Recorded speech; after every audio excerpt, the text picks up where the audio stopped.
Hey guys, this is going to be our third tutorial on how to do the toolpaths for some of my Etsy CNC designs.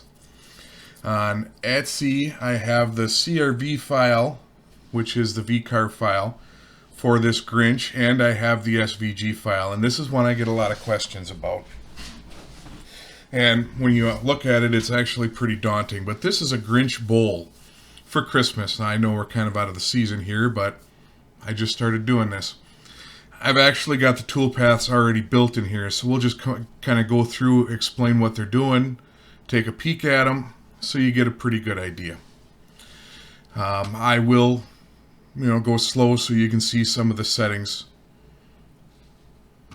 It'll help you out, and you can take notes. So, number one, we got the whole file here, and it's just a crazy file to make a bowl. It's really hard to envision. So, we'll start with the first pocket. There's a lot, being that this is a bowl, there's going to be a lot of pocket carves, which is just basically carving out a pocket. So the first one we have, it's going to do this part of the hat up here.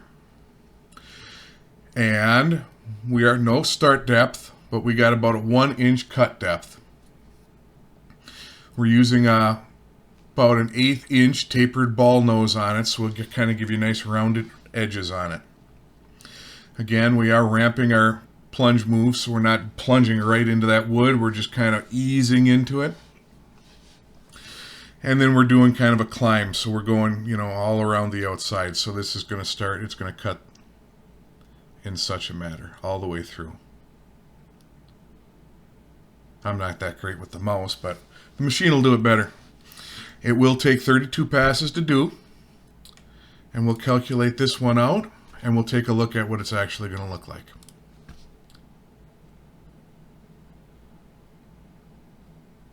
So there's your 32 passes. Now it's going pretty deep in the wood, obviously. And if we move that over, you kind of got that rounded bottom there, but it's really digging it out. Let's take a quick look and see at what the size of the wood is here. So this is a 1.5 inch thick wood, or 6/4. Alright, we'll zoom back over here. We'll do our 2D view. So we got our pocket all done. Our pocket 1. And you can label these a little bit better. You could right click on it. Rename hat pocket. One thing I like to do is put what tool it is, because it's going to, when you save the actual G-code files, it's going to label that, so you can actually look at the file that you're going to carve, see what tool you want. Makes things a little bit easier. So we'll go to pocket 2. Pocket 2 is going to kind of carve out what would be the white portion or the furry portion of the Santa hat. So again, our cut depth is going to be about 1 inch, so it's going to give us about a 1/2 inch on the bottom. All depends on how well and how accurate you are with planing the wood down, or the size of the wood. Again, we're using the 1/8 inch tapered ball nose. We could probably, for these larger areas, we could probably go up to a 1/4 inch. It would go a little bit quicker, but it probably won't be as accurate, and you're definitely going to get a different profile on the bottom corners. Same, 32 passes, and again, we're going in that climb motion, and we're plunging our move, so over roughly just a little under 1/4 inch, it's just going to ease that bit into the wood, and we'll see what that does. So we'll actually select both of them, so we're just kind of slowly going through and seeing how everything looks. So, and I do have this set a little bit slower so you can actually kind of see the carving, but in an expedient manner.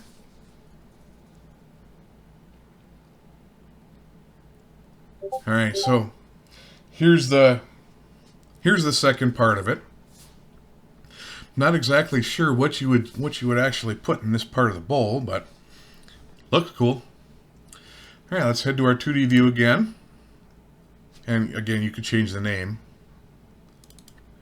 We'll look at pocket 7, which is kind of going to be the outline of his face here. And this one we're actually using a 1/2 inch end mill, going 1 inch deep. It's only going to do the 10 passes, and you can get away with the 10 passes because it is a thicker, beefier bit. Now, like me, I do not have a 1/2 inch chuck. I have a 1/4 inch chuck, so you could go to a 1/4 inch end mill. Now, the two profiles we did before this were ball nose, tapered. This is a regular end mill. So make sure you know that. And I will post some affiliate links to what I would use to cut it out. And again, a lot of our hobby CNCs are probably not going to have a 1/2 inch bit. 1/2 inch would be like if you're using the Shapeoko or some of those ones with a smaller palm router. That's going to be a little bit too big for that, especially if you're using one of the hardwoods like a hard maple or something. Again, we got the same deal here with the offset and the climb, how we're cutting. We're ramping it in. We're going to calculate it. Now we're going to select all 3 of these and we're going to preview them.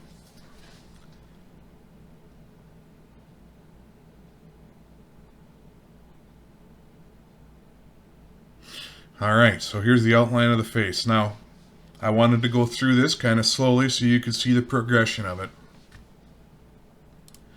So let's go to pocket 3. Sorry, I just did pocket 3. We're going to pocket 6. Oh, no. Yeah, pocket 3. Ignore me. Well, don't ignore me. That defeats the purpose of the video. Alright, we're going 1 inch deep again. And this is going to be just outside of what we just built there. We're going back to that tapered ball nose. So basically what the profile before this did was hogged out a lot of that wood before we brought in this tapered ball nose. Takes away a lot of time. It's a lot easier on this smaller bit. So nothing really changes from the first 2 pockets that we did. 32 passes, smaller bit, more passes. Still doing the same cut. Still ramping that plunge in. And now we're actually gonna do all of these.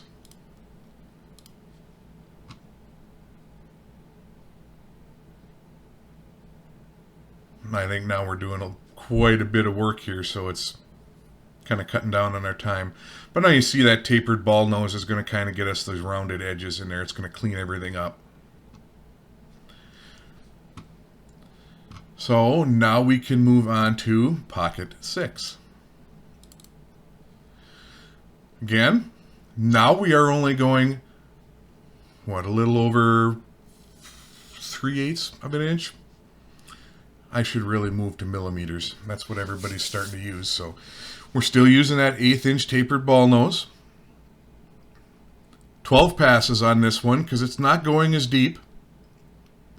Still the same cut, plunging it in, making that, with less wear on that bit.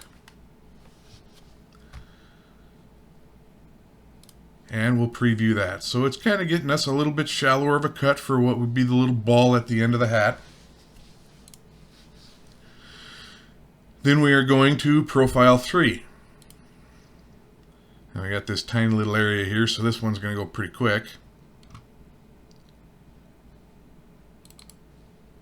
So we're going about 0.1 inch in, and this one's going to actually just be an end mill, so it's an 1/8 inch end mill. 2 passes. This is actually a profile toolpath, not a pocket, so it's basically just going to go follow this around. And this one is going to be on the inside, so you'll really want to watch. You don't want to be cutting on this outside. This is the area you want gone, so inside or left. No need for a separate last pass at this point. We don't need tabs on this tool path. We're only going 0.1 inches down. This one, to ramp it in, wouldn't really be worth it. You're not going that deep. So we'll calculate it out. Let's see what it looks like. See, well, we're basically just hogging out some material here. Now let's check out the Vcarve. So the Vcarve is really going to get us that detail of the Grinch's face down on the bottom. So this one should be really cool to watch. So we're going to do a flat depth here, about 1.25 inches. So now remember when we did these pockets, we went down 1 inch. So we're actually cutting down another 1/4 of an inch. We're using a 60-degree V-bit, so we're going to get some really fine detail out of that in comparison to a 90. You see you got some areas up here that 60 degree is really going to come in handy. We're not using a clearance tool on this one, although I have a feeling we could. We'll find out when we look at the preview of it. You don't get the offset option here. You don't need it with a V-bit. If you were using a clearance tool, you would have that. And again, a V-bit isn't going to have the ramp it in. You're not really getting that deep hog into there. So now let's see what happens. And you'll see we're kind of hogging into here a little bit. So you might hear your machine grunt when we're up here, because that's going to be taking off, what, 1 1/4 inches? And then you got your design out here. So now you really have his face. And you know, I wouldn't put chips and dip in here, but let's fill that up with M&Ms. Maybe some Skittles up here. And peanut butter M&Ms here. And then we're going to take a look at the profile cut.